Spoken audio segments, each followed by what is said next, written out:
It is the last best of 3 of this evening, ladies and gentlemen. We are on Newkirk Precinct, spawning to the bottom left-hand corner in teal, playing Zerg for Hugaka T-Team, the team with the panty logo. It's Sunokasuri. And to the bottom right, in orange, playing Protoss for Rival Gaming, it's Koshkii. So let's see, Koshkii starting with a wall off on top of the ramp and then just moves towards her opponent, scouting. That's always the important part to do. So Suno, known for preparing well for her opponents, watching VODs, watching replays, trying to make the best of the situation. Really competitive there. Always trying to find the typical gameplay thingies that players try to do. So Koshkii just checks for the natural base, sees that none was there, has seen the drone scout though. Okay, yeah, Suno actually just wanted to go for the drone scout, checking for a proxy, for a possible proxy position, because we've seen Koshkii, and there you have it. There you have the preparation thingy I was talking about. Suno definitely studied a few of Koshkii's games here, just realizing that at one point, I don't know against whom, I think it was against Alaris, where Koshkii actually built a 4-gate. Yeah, I think it was definitely against Alaris on Newkirk Precinct, where Koshkii actually put down a 4-gate right here. So Suno really wanted to make sure that this is not going to happen to her on the first map, so she just sent out a drone scout there, realizing that nothing of that sort happened, but now at least she's sure about. So in the meantime, she's just prepared for an early link push herself, so it's just going to send off 6 early links in order to try to nibble away at that Nexus. She will probably not be able to get inside the main base. There's one Zealot in position already, and there's also an Adept getting warped in. So I think that actually Sunokasuri will not be able to get that much damage done, since this Adept will already be out. I mean, 6 links can actually surround an Adept and even kill it. Ooh, Koshkii nicely just puts this Adept closely towards the Nexus so that it won't be able to just be surrounded quite so easily. And this Adept, well, actually just moved it out a little bit more, so now Sunokasuri actually did get a good surround on it, but there's the Mothership Core, will eventually just drive these Zerglings away. So yeah, a little bit of stress that Sunokasuri just put on her opponent here, but nothing all too damaging there for Koshkii, except of course for losing that one Adept against only 2 Zerglings, so a nice initial trade there for Suno. Okay, Suno now has realized that there's a probe over here, will eventually just take it out. No problem with the speed links, so another small victory as well.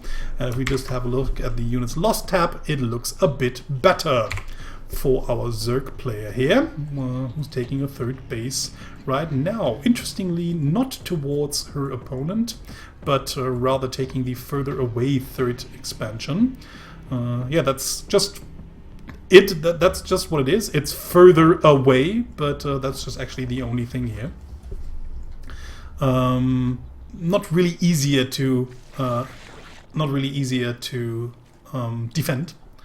So more links being sent across the map. I think Suno just wants to check whether a 3rd base has already been taken, also wants to get some links into position in order to get a feeling for what her opponent is doing. Sends the Overlord in, so nice scout there, sees that the Twilight Council is in production, sees also the robotics facility, might not be able to get the Warp Prism because the Mothership Core is already threatening to throw down the pylon overcharge over here, but now some links are moving in. Seems as if, Koshkii just panicking here and retreats with the Mothership Core completely. So now Suno would actually be able to just move in a little bit closer, and thus seeing that besides the Twilight Council we actually have a robotics facility and a Warp Prism already waiting. So it seems as if Koshkii just wants to get into her good old immortal push with a lot of gateways behind it.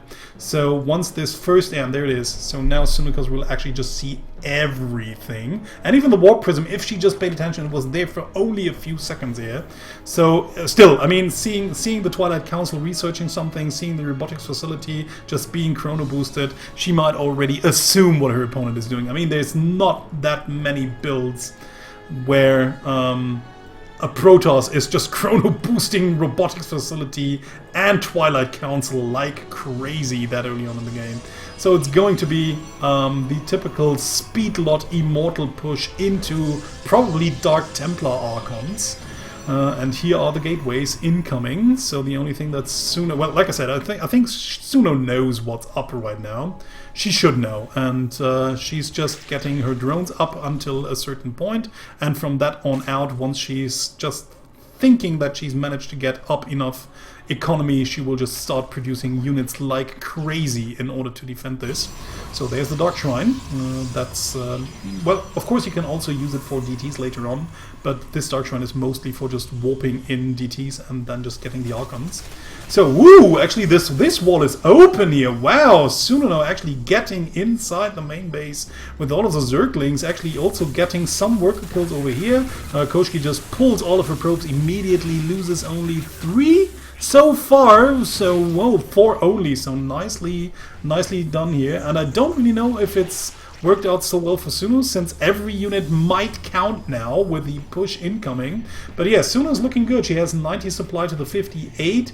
It's 44 to 26. But of course, the army units that will come out of Koshkii here after the Zealots will just be way more efficient and way more gas heavy, so actually she might still have to worry about what's going on, but this small push will not accomplish anything. So yeah, Koshkii just realized, woo, okay, my god, there's a lot of creep and there's already a lot of units, I better retreat as long as I can. But the problem, of course, with 2 builds all-in, or 2 base all-in pushes, is that you most of the time are all-in, so you really need to deal some damage, and at least as much that will allow you to get your third base up as well, so to transition into an economic game. But normally you just want to deal game-ending damage, and this is something that will not happen here.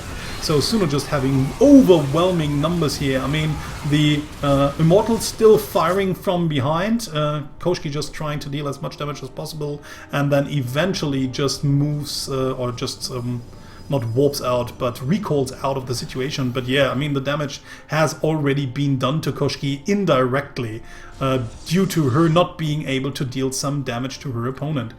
She might just be able to do something with Dark Templars, but I think Sunokasuri just is too smart for that. She just knows what's going on. She knows that her opponent and what her opponent is capable of from that point in time on. So not really much that she can do. The only thing that Suno now needs to do is just keep her opponent from expanding, and yeah, just maybe getting a 4th of her own, or just maxing on 3 bases and then just overwhelm her opponent. But there's only one more push that Koshkii has in her with the resources she has right now, and that's of course the only good thing, you might argue, about Legacy of the Void, that a person, especially Protoss player, we have to say, cannot longer sit on 2 bases forever, just throwing all in after all in after all in after all in, and still having minerals and gas left. That's just something you can't really do anymore. But you only have like 1 or 2 big pushes in you if you are on 2 bases. So Koshkii now trying to secure a 3rd base. Suno not going into force. So it seems as if Suno really wants to max out on 3 bases and then just overwhelm her opponent. Has to be careful to hit the timing. It's not really that critical at the moment, since Koshkii has not even reached 100 supply. But if Koshkii actually manages to get up a few more units, and maybe a good defendable position with a good building placement, where a Zerg army just has to sacrifice a lot in order to maybe even take out the 3rd base, or might even not be able to take out the 3rd, then this could just backfire at some time. But yeah, I mean, the time is not now, so Suno just still being, just still having a great advantage in the meantime. Still would like it better if she took a 4th base, and there it goes down, so no problem. anymore. Okay, Void Race in production for Koshkii here. Actually, I'm wondering, I mean, Koshkii does actually not know anything about her opponent. She's just seen the initial few buildings. She will probably expect her opponent to be on 4 bases by now, but she doesn't know anything about the tech. I mean, it could just easily be that Suno just swapped into Mutalisks, which he hasn't done.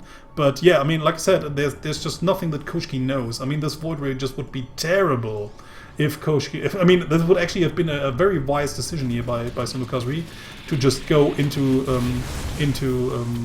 Mutas. She probably didn't go because she knew of the possibility of Koshkii going into Archons, and you don't really want to take a direct engagement into Archons. Of course, you could also still use the Mutas for harassment inside the main base or even inside the natural base if you just manage to fly somewhere around.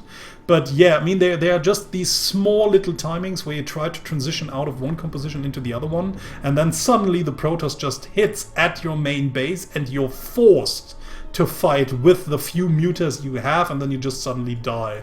And that is probably a risk that Sunokasuri didn't really want to take, just waited for the upgrades to finish, is now on 2-1 against the 0-0 of Koshkii, and there's no way to save that 4th base over here. I mean, there's just nothing here.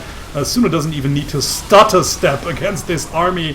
That's how ridiculously small it is, and Koshkii just gives up 1-0 lead for Sunokasuri. Welcome back to Vani Research Station. It's the second map of this best of 5, and to the top position we have HTT's Sunokasuri, and to the bottom position it's Rival Gaming's Koshkii. Again, yeah, of course, this is just the typical measure, goes for the main base wall-off. That's because of the back pocket expansion, in order to get both in order to get both buildings secure or both bases secure, you just have to defend this ramp over here. Of course, that's most easily done with a full wall-off, or not a full wall-off, but with a good wall-off at the top of the main base ramp. So a hatchery already going down for Sunokasuri. Let's see if she actually even wants to go for a 3 hatch before pool, and she does. Wow. Wow, that's greedy. Oh no, okay, it's just a scouting. Okay, never mind, it's just a scouting. Once again, she really wants to make sure that no proxy shenanigans are going around. Yeah. Very nicely done. I mean, if you know who you're playing, knowing your foe is half the battle. And Suno did her homework, so she really makes sure to scout all the typical proxy locations, even the gold bases, everything. I think she might have missed something over here, but it might actually be too early. Well, for a proxy pylon and maybe a Stargate, this would have still be a good position here, so she actually just barely missed it out. None of that is actually happening, but yeah, if it had happened, she would have missed it.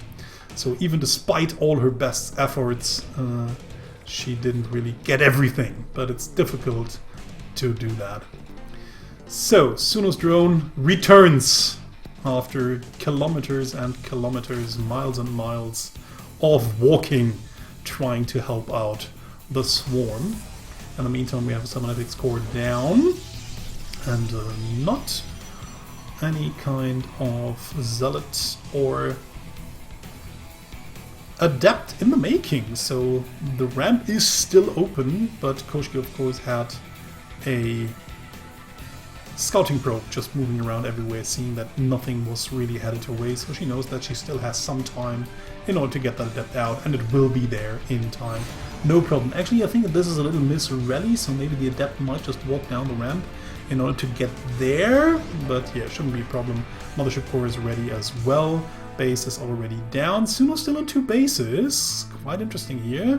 Not trying to take a 3rd base, it seems. I mean, she just invested a lot of resources into these 6 early links. Don't know how much I like it. Like I said before, I mean, it's very easy to protect your bases early on, so these 6 links will probably not accomplish anything, especially not with the Mothership core out right now. Okay, this is quite interesting here. Seems as if Koshkii just wants to get back. Is she expecting a drop? No. Don't really know why she just send this mothership core backwards. But yeah, there's nothing that the Lynx can actually do, and so unfortunately that's just 150 minerals down the drain. She has to retreat with them for now. These 150 minerals could have probably been invested into an earlier hatchery, but yeah, now it's finally gone down. So not a big deal here. So in the meantime, we have a Twilight Council and a robotics facility and a Warp Prism once more. So it's going to be the Immortal all-in again for Koshkii. Question is it going to be Speedlots? Is it going to be Adept Glaives? No, it's going to be Speedlots once more. So if at first you don't succeed, try again. And this is what Koshkii is going to do once more. So Sunokasuri already flying in with the Overlord, but does not dare to move in any further. So does not really get the scouting information about these two buildings in here. Might suspect something like it, but of course suspecting things and having a good confirmation on something are not the same thing. So let's see if she really prepares for the countermeasures early on or not. Okay, first gateway going down while the second Immortal is already in production. So more and more links just streaming across the map. We'll see that there's no third base whatever in the making. So Suno now knows that something is headed away, that it's going to be some sort of two-base push, and that it's probably going to be Immortal related.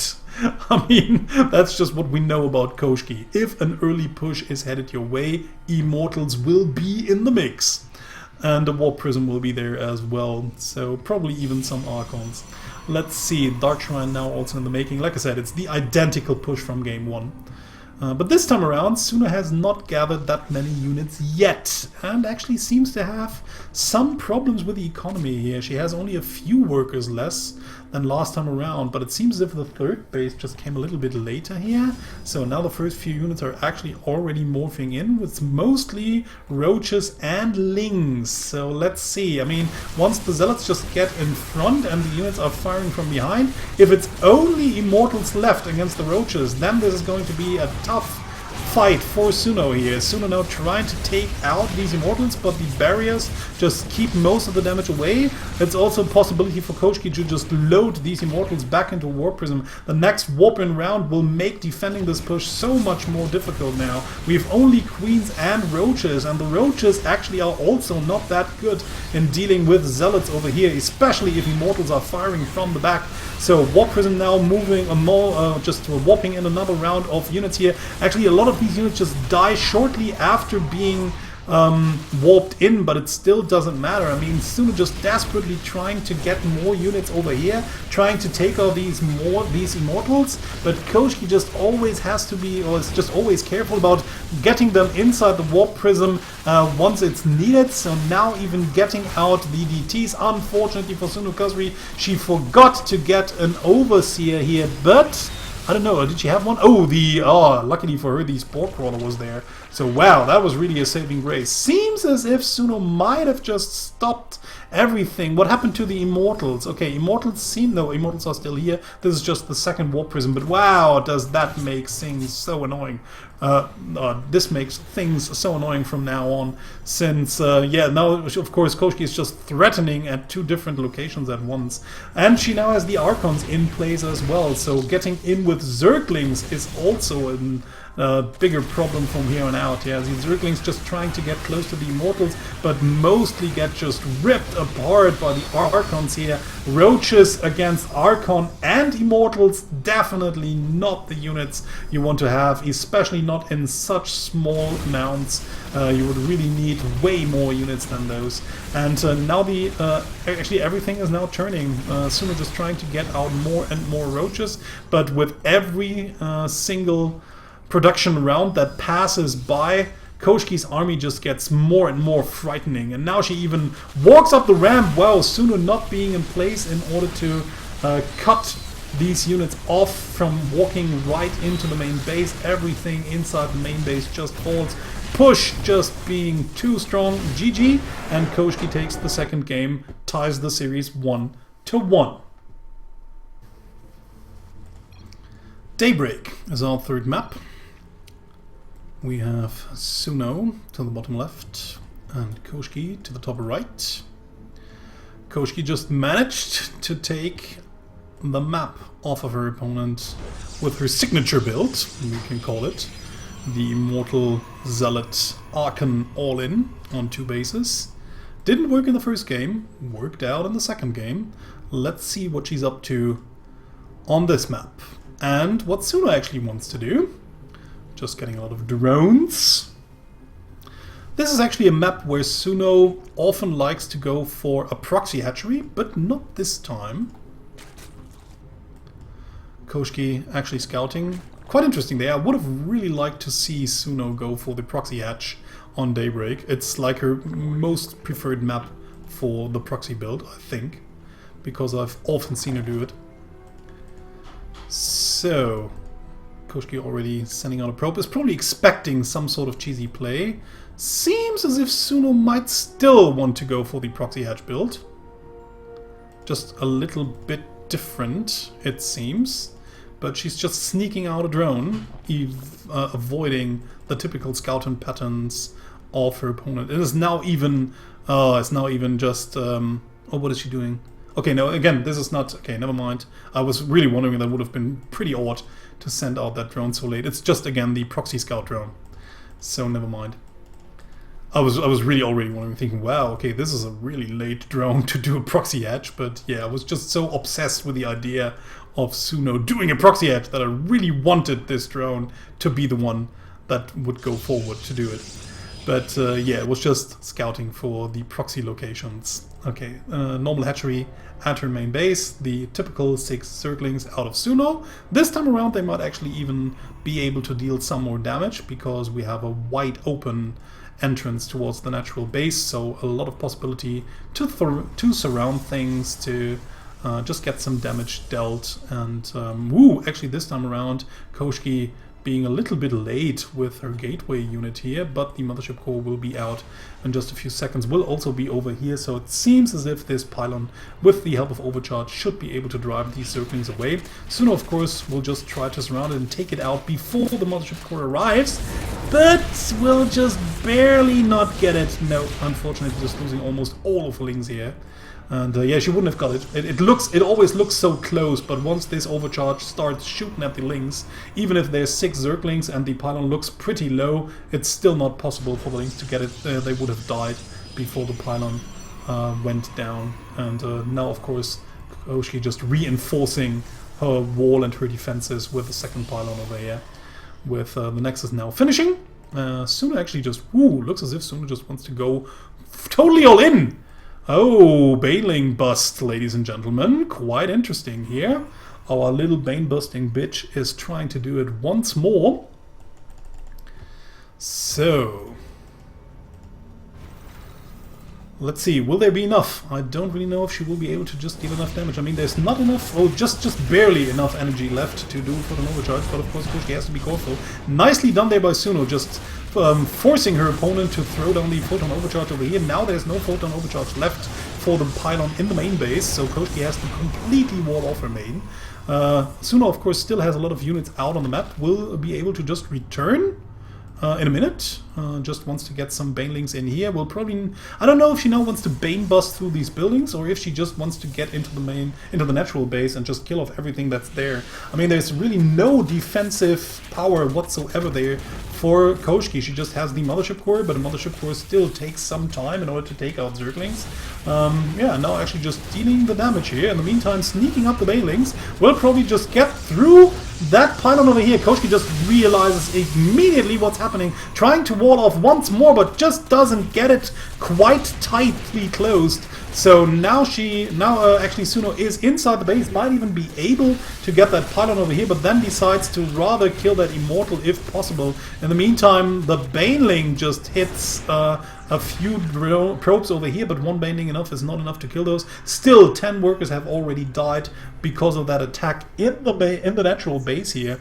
And Suno is not finished yet, just still rallying units across the map. Now eventually transitioning into a Roach Warren here. While in the meantime, we have Resonating Glaives being researched for Koshkii. It seems as if Koshkii actually originally intended to go for her signature build once more.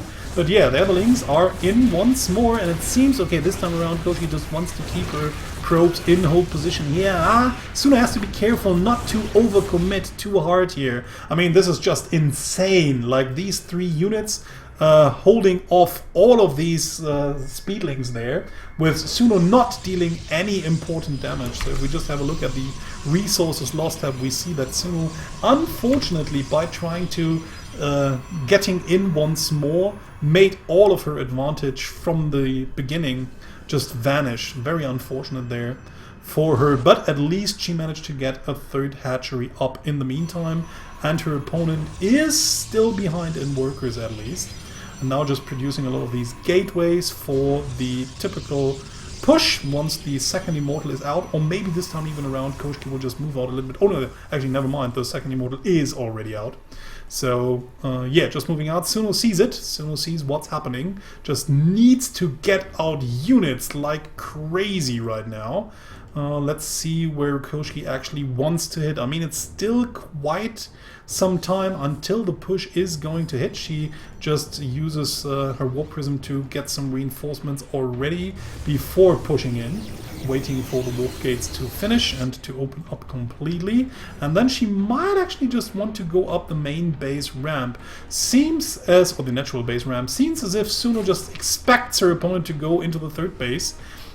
Which is the typical target, but this time around Koshkii just walks up the natural ramp, goes into the natural base, might actually just get surrounded by a lot of units. Suno's units unfortunately not arriving at the same time, so a lot of those Zerglings are already dead before the rest of the army arrives. And yeah, with all the glaive adepts in here, I don't really see Suno winning this game. I mean, she also has to pull drones already.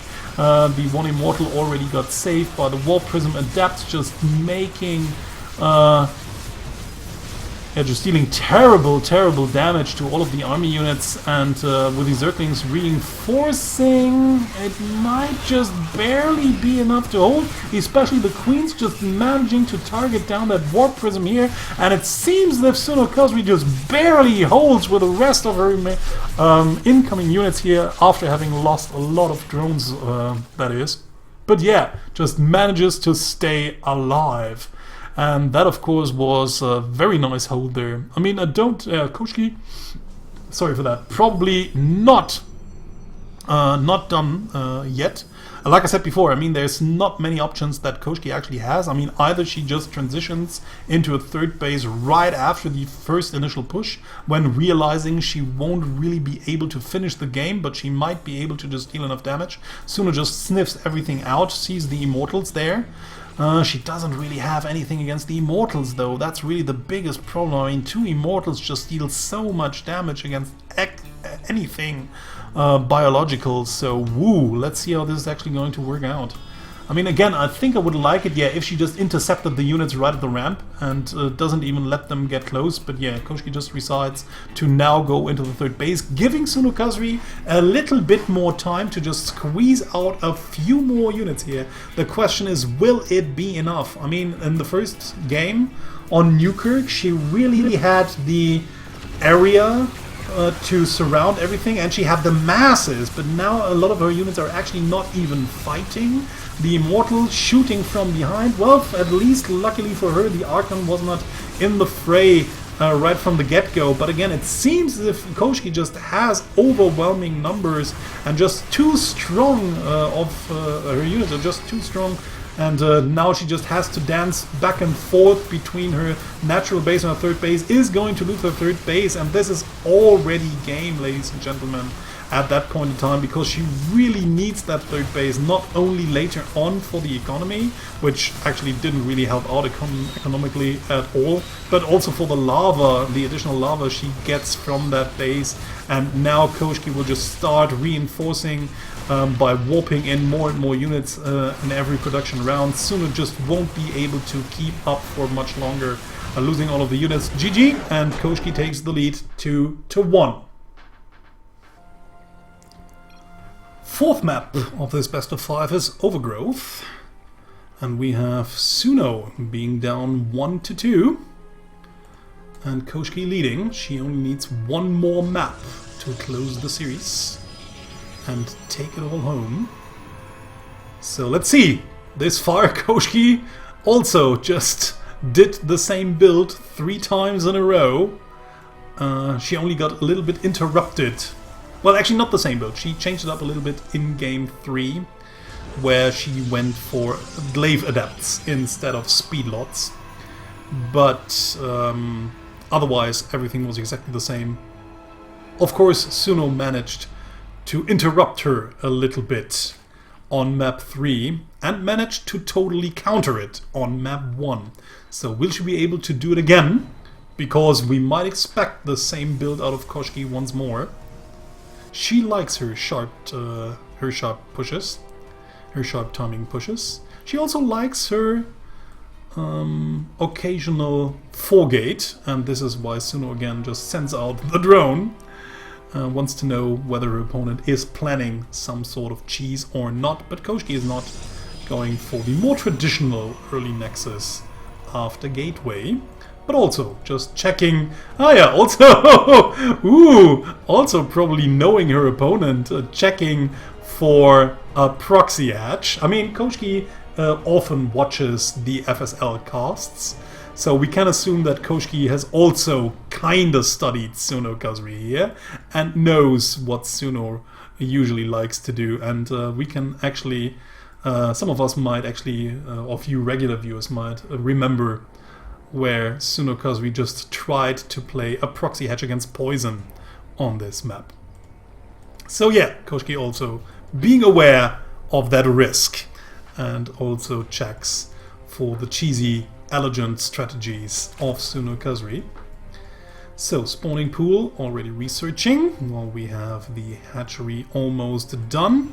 Now the Overlord arrives, sees that the Nexus is also done, and now Sunokasuri has to decide, does she want to go for an early attack and trying to punish that early Nexus, which I don't really know if she can, or does she go for a third base herself, which I think might be the better choice here. But yeah, Koshkii's greedy play, unfortunately, going by unpunished, but I don't feel that Sunokasuri could do anything right now. I mean, producing a lot of links right now would really not accomplish her anything. There's a pylon already out. She knows that a mothership core will be out at that point in time once she arrives at the base anyways. Or does she actually want to go for a full 2-base all-in? That would also be quite interesting here. Again, these typical 6 initial links, trying to get some map control and map vision, also maybe getting some damage done here or there. And we have the Warp Prism already in production, but this time around, okay, there it is, the Twilight Council, never mind. So it seems as if Koshkii once more wants to go for the same strategy. Never change a winning build, even though it didn't win you all the games. So let's see what Suno really wants to do against this. Seems this time around she wants to go maybe for an Overlord drop. This is actually quite interesting here. And that could actually deal a lot of damage. Don't let me lie. But where's the... Oh, there it is. Okay, there's the Evolution Gem. Never mind. Yeah, so it's going to be... Yeah, and actually, right from the get-go, quite interesting here. Even getting the Overlord Cocoon at home. So she probably just wants to load in, fly across the map with Overlord speed, and then getting inside the main base. And this might actually be a good... This might actually really be a good tactic here. I'm really looking forward to it. So this might be quite interesting. The way to just sneak everything around. Maybe just getting a few units in here. Nicely done there by Suno. Suno just sending in these links here in order to make the mothership core spend some energy on pylon overcharges already. And also just making her close off that gateway over here, when then she will just have a mass drop arrive inside the main base and less photon overcharges available. Actually, there's no pylon anywhere close the Nexus, so this area over here will be completely undefendable here. So more links just running in at the main base, while we also have the drop incoming at the back.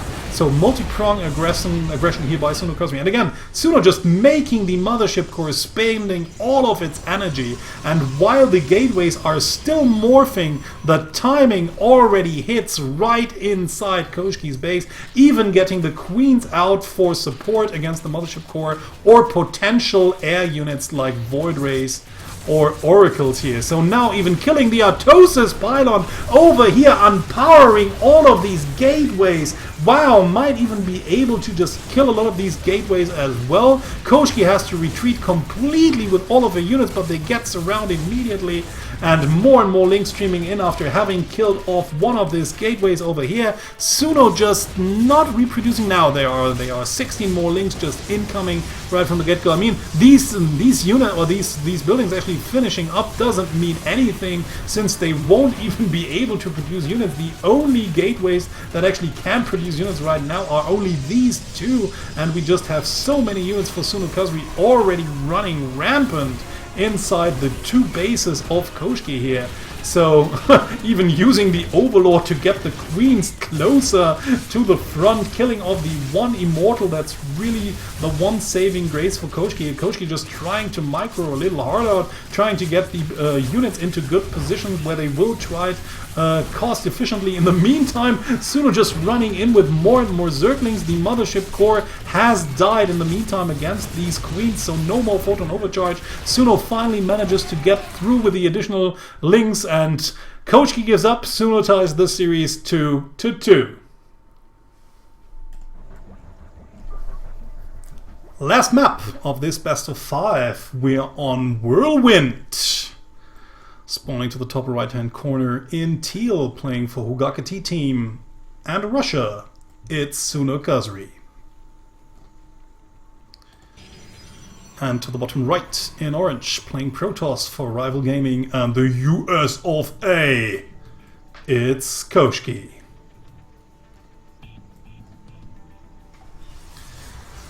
So, same build 4 times in a row. 2 times it got countered by Suno. Once she managed to counter it with overwhelming masses and good surrounds. The other time she managed it with a well-timed, well, we can call it cheese, or we can just call it an elegant strategy. Will she be able to do it again?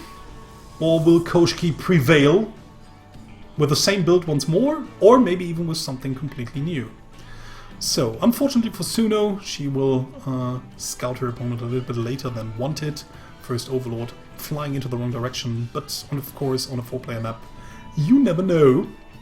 So you always have to work with that. So Overlord just moving down here. Nexus already in position. So all the typical stuff for Koshkii here, nothing all too special so far. Suno also doing her usual stuff, getting her hatch out. Into gas, into pool. Scouting Overlord already on its way. That's only the good thing about it. The Scouting Overlord will actually just come in from a good angle. Might actually even be able to get all the important parts of the build. But also, actually, it would be quite interesting if Koshkii just, on this huge-ass map, just hid some of her tech. I mean, this would just be a great opportunity, or wouldn't it? Just sending out a probe and proxying or just hiding some of the important buildings. Just making Suno freak out like crazy. There's the robotics facility already. So if Suno flies in and sees the robotics, she will probably already know what's going up. But as we've seen before, knowing what's coming and stopping what's coming are 2 different things. And thus far, she has a 50-50 win rate against it. So let's see if she can ramp it up to more than 50, or if she falls down to less than 50.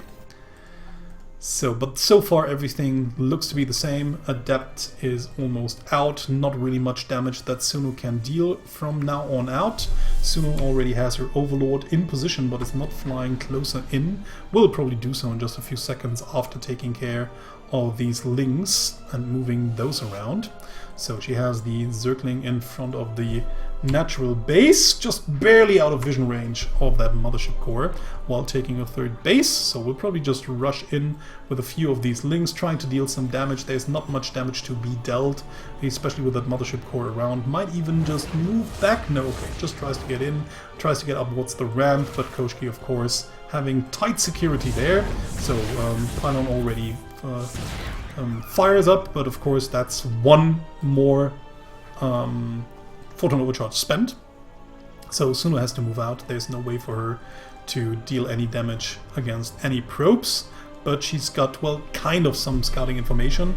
I think she should have actually seen the robotics facility with the links already, but it doesn't matter because now the Overlord has just seen everything.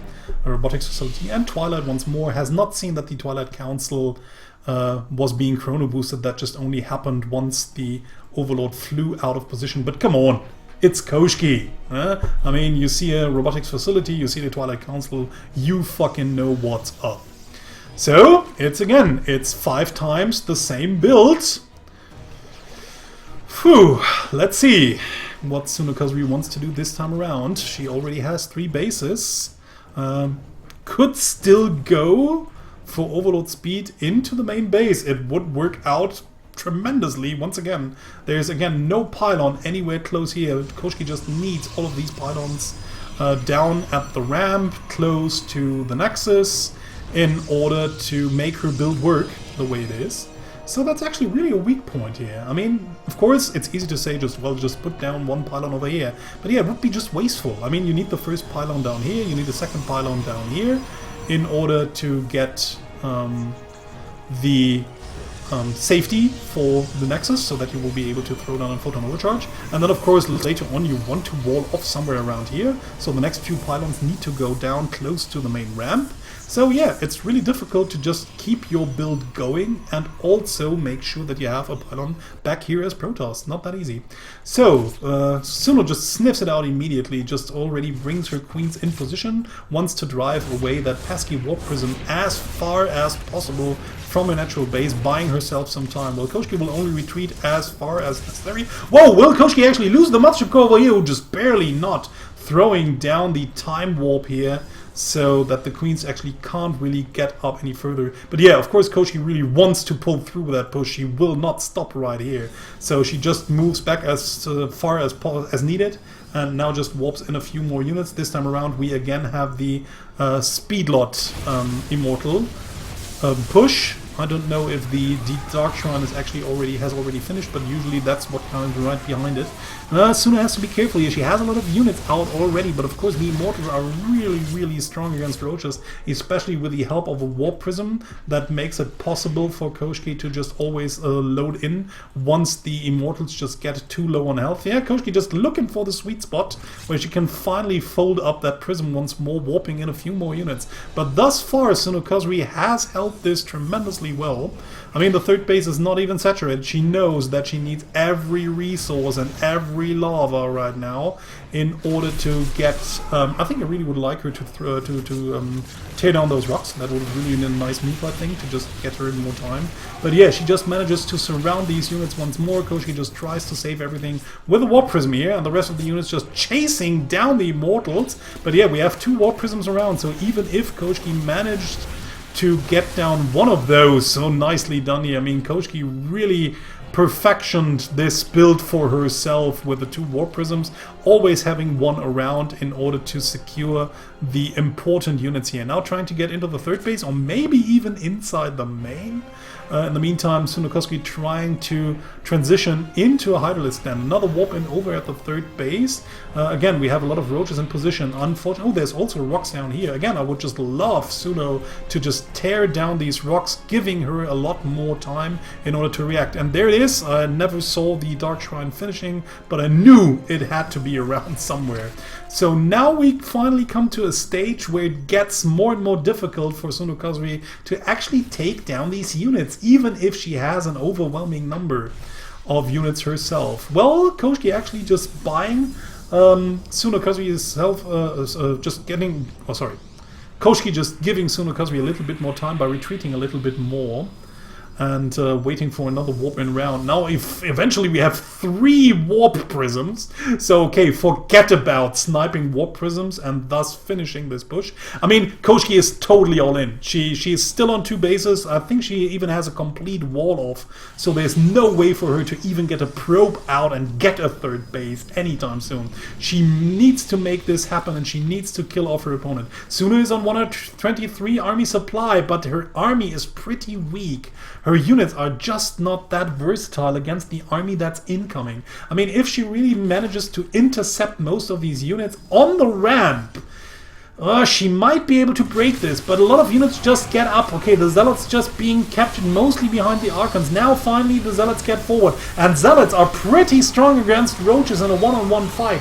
So most of these Zealots actually just chew through these Roaches. More and more Zealots being warped in with a Warp Prism over here. Koshkii just doing a great deal of saving her important units. The Archons and the Immortals being the heavy hitters firing from behind, and suddenly Sunokasui's army just has evaporated.